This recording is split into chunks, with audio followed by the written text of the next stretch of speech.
Arrays are wonderful for rapid creation of objects, structured objects with repeated segments, such as architectural objects or jewelry.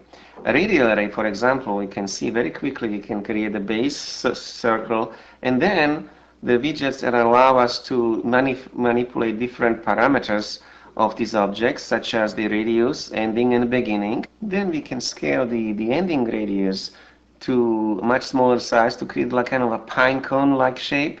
And all the time we are in perspective, so we can change our position to look at the objects at different angles. In this particular case, we want to widen the base a little bit so we can move the camera so we can see the widget.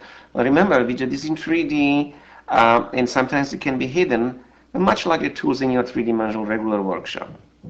So now the segments can be repeated, but they can also be modified along the path, kind of like a keyframe editor in time. In fact, it's a pretty good analogy. So in this case, we created two keyframes, one at the end and one at the beginning, and we interpolate the tool, the object very nicely. Spline array is even more powerful, I think, and we are going to create a little maybe sports stadium kind of, or a rib cage type of scientific object.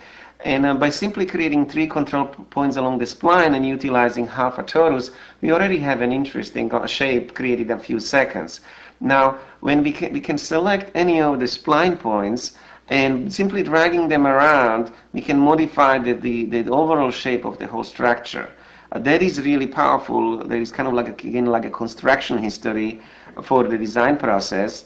And now what I would like to change here is the endings of the structure. I can change the depth and density of the rib cage, but we'll make the rib cage smaller on the beginning, on the end, and similarly to the radial array, we can simply select individual segment, and if you scale it down, it will get automatically interpolated along the entire path. So, but let's say in the middle of the path, we'll make the rib cages larger and smaller again, yet again at the end.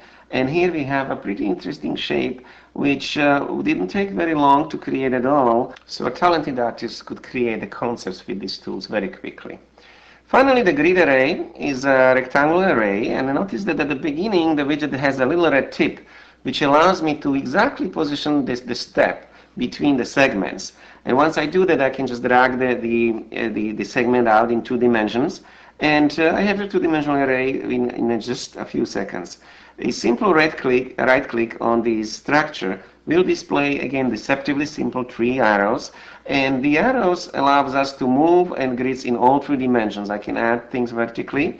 The blue tips at the edge can be locked either to keep the step fixed or the overall size fixed. Either one we do, we can then very nicely manipulate distance and number of segments in either of 3 dimensions.